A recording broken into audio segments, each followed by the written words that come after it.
Grandma's on the floor right now. Auntie's on the floor right now.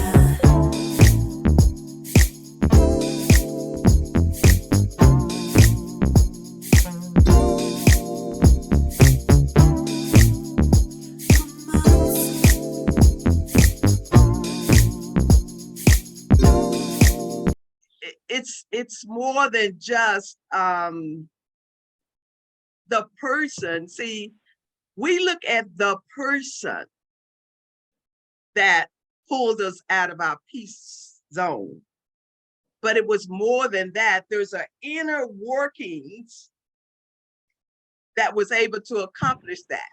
You know, a lot of people say, oh, that was the enemy, because it's not really the person, it's the spirit within that person. And all of that's true in a sense. They, you know, the enemy sicked them on me and knew that that was my button. Go push that particular button.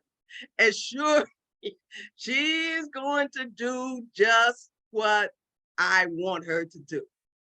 And I can hold out. I can really hold out very well. Then they mess around and push that last button. No, I understand what you're talking about. I went to breakfast with my son after church, and he was egging me the whole time, saying things, poking me, and I'm like, I'm laughing. I'm like, I'm not even going to entertain this. No, I'm not even going to engage in that. We get to he wanted to go to Chipotle, then he didn't want to go there. He wanted to go somewhere else, then he didn't want to go there. It's driving me crazy. By the time we sat down, I didn't want to eat biscuits. I don't need to eat biscuits. We went to a biscuit place. He's eating biscuits, and then he says to me, Mom, you didn't tell me I did a good job in my chores. By that time, I wanted to take that biscuit and smash it in his face. I really imagined myself taking that biscuit and smashing it in his face. And I just kept my mouth shut. Now, I didn't keep my mouth shut when I got home because he was still provoking me. I want to be that kind of person that I don't allow people to provoke me. I don't allow people to change my energy. I made it, Dr. Lee. I made it till I got home. Made it through church, made it through the car ride, made it through the restaurant. And I made it until I got home. When we got home, I said, oh, that's +5. You're being disrespectful. That's +5. You're being rude. That's +5. And he's like, well, just, and I'm like, then we got into it. My husband's like, all right.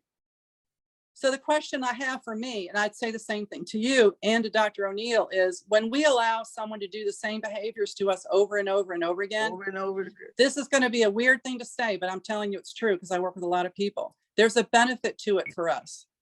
There's a benefit to it for us to allow it to continue. Now, perhaps for me with a CPA, it might be to avoid what I need to know.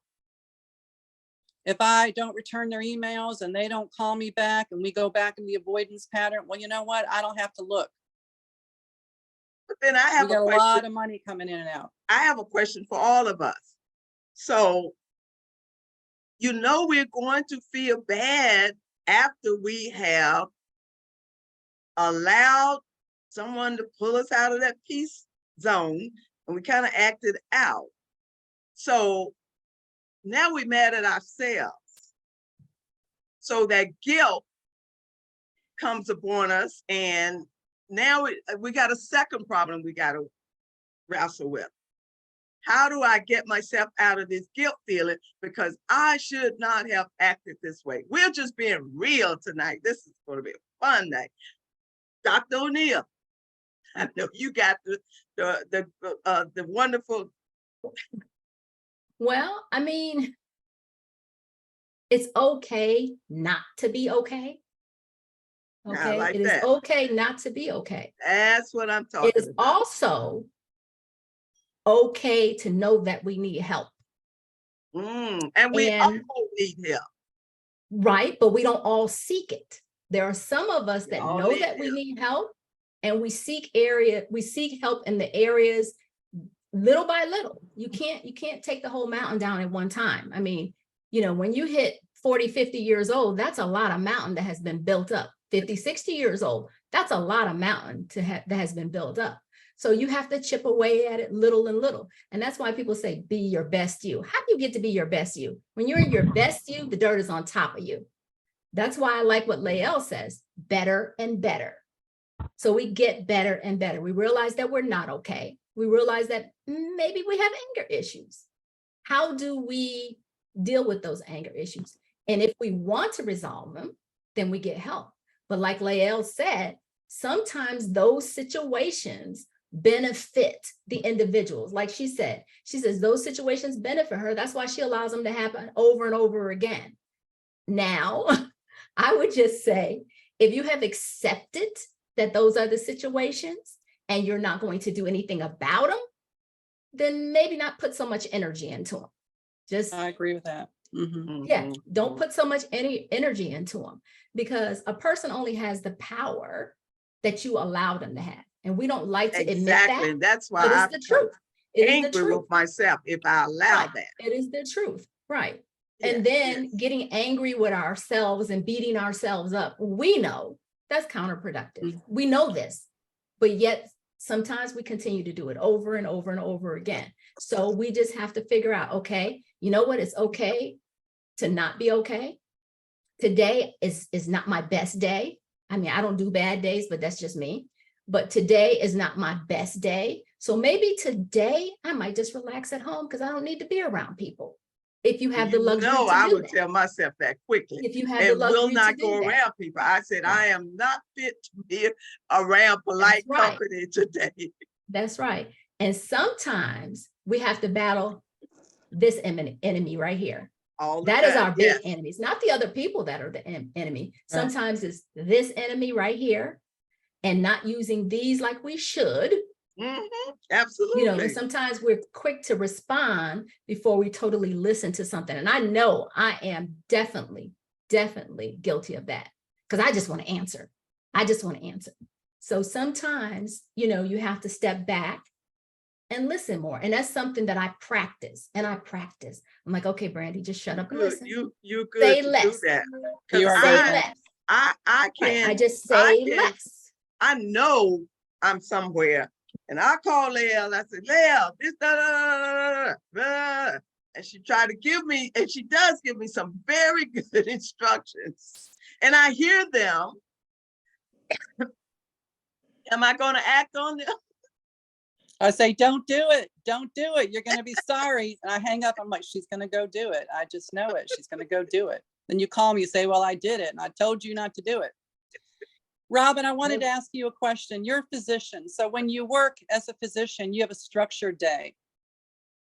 Yet, when you are acting as president of SCAMP, which is a 501c3 to fund medical care for Cheatham County animals, you are experiencing, because you said you do that for about 40 hours a week and you're president of this group, you are experiencing lots of pain. And I would imagine anger, it's outside of the normal structure of what you do. People and how they treat animals. How do you deal with your anger when you see how people treat animals? Well, it's pretty frustrating, that's for sure. I mean, one of the big differences between my paid work is that it is very structured, and I'm dealing with professionals and we all work very easily as a team. And so it just runs really smoothly. When you're dealing with an animal control facility, so many things are happening at once and none of it was really planned. And so it's a lot coming at you at once. And like you said, you're dealing with a lot of people who there's a lot of ignorance, right? They don't know any better. And so you have to overcome, educating people. You have to overcome your own heartbreak and your emotions. And then just the amount of things that can go wrong because nothing was planned. So it is difficult, and I'm learning. Like, I'm listening to all of you thinking this is very helpful for me personally. I'm basically a perfectionist, and I like everything to go exactly right. And so one of my shortcomings is dealing with the fact that not everything goes exactly right, and learning to accept that and be prepared for that, and to try to maybe control my emotions ahead of time rather than letting myself get so worked up when I should have known it was coming. And so just trying to get myself in maybe a mental state to know that things are going to go wrong and I can't control everything. And if I can remember that, then maybe I won't get so mad when things do go wrong. Well, Robin, you just mentioned getting into a mental state. I think that's what we're talking about here. What kind of mental state are you working towards, and how do you get yourself into that state? I mean, sometimes I always tell people, I wish I knew what was going to happen before it happened. And then I would have like 10 minutes to just Yes. prepare myself. Yeah, But it never exactly. really works that way. But, you know, I have a friend who does rescue, and I asked her how she does it. And she said, I just try to keep the main thing the main thing. And that has helped me. You know, like, it's not going to be perfect. We're not going to get it all right. But if we can just keep in perspective, like, what are really our priorities right now? Like, what's the most important thing? And then sometimes that keeps me from maybe, you know, getting upset with someone because it's not productive. Like you said, you end up feeling bad anyway. Yeah. So if I can remember, like, if I can just say to myself, keep the main thing, that actually has probably helped me more than a lot of other things. That's great. Izzy, when you hear that, when she says, keep the main thing, what comes to your thoughts when she says that? Well, like for me, you know, much of my week is spent trying to get animals into better situations.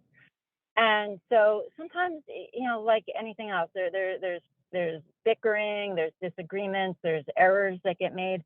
And so the perfectionist in me, yeah, I get angry and I want to be like, well, why did you do this or why did you do that? But it doesn't help. It's far better to take a moment, and sometimes that moment is like a day or two, and then realize you're not as upset about it as you were in the moment. And so if I can just kind of not say anything for a little bit and make a decision, you know, do I need to say something, or what is the best way to say it? What is the kindest way to say it?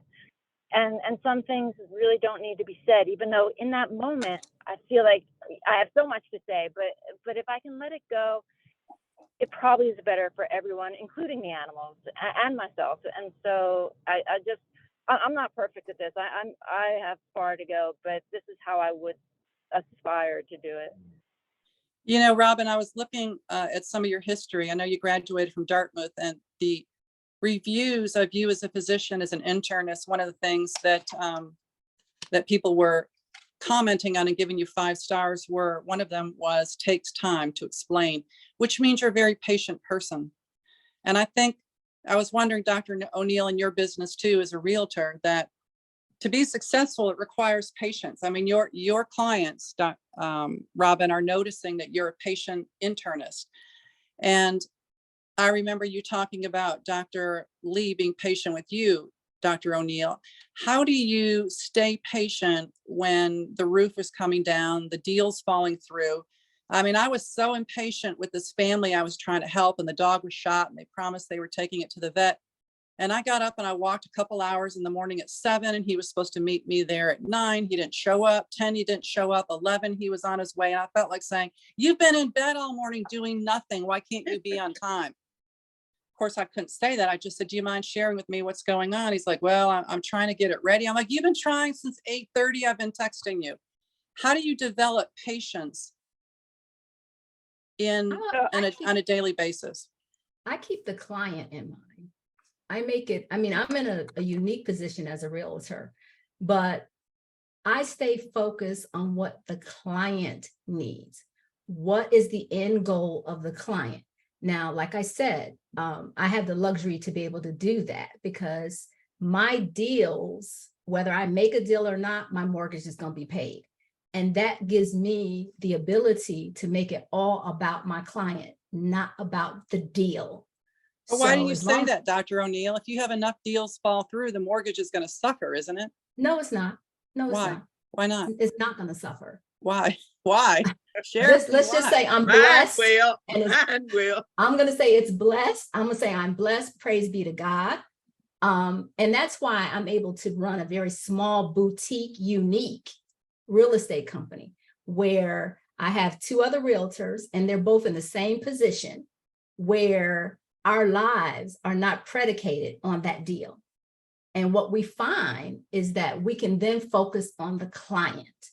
And when you focus on the client, that seems to make the deals kind of just go through a little bit better, because you're able to take your time, you're able to work the deal and not rush the deal. So if the roof is falling in, then we find another house that doesn't have a roof problem. We take our time. And my clients will say, hey, listen, I want to buy this house. And I may tell them sometimes, hey, well, that may not be the best deal for you. And I tell them why. And they will thank me for doing that, as opposed to saying, yeah, let's do that deal. Oh yeah, I think that's great because the money is good. But in the end, that doesn't work. So as a broker, I'm able to do that, thanks be to God. And I'm able to make my clients the priority and take care of my clients. Each individual need, their family needs, what's best for them, what do they want, those kind of things, and guide them through the process so that they end up ahead in the end. So that's there kind is of how something I that do says, and I hear what you're saying, and I've also noticed that a lot of people speak on these calls, and you are usually one of the last, which I know, I believe that it's a servitude, that you're really listening to people and you're deciding, you're making the decision. I'm going to speak after everyone else. I notice that is what you do. And I respect that about you. Thank you. One of the things, the philosophies is that love is not rude. Love is patient. Love is kind. And perhaps we don't think of being patient. Like, I didn't think of being patient with this family. I was like, just bring me the freaking dogs. And I finally said to the guy, listen, if you don't bring the dogs here, I've got your address, I'm coming. So listen, you can either come here to me and keep our agreement. I told him I would fund his GED. And I'd study with him till he passed it. But the deal was he had to bring me the dogs because he knew the dogs couldn't stay there. And so I said, I'm going to help you with things that are important to you, but you've got to keep your end of the deal. And when he didn't do it, and I'd already done my part, I said, well, I'm coming to you to help you get the dogs in the car. And at that point, he said, okay, I'm putting the dogs in the car.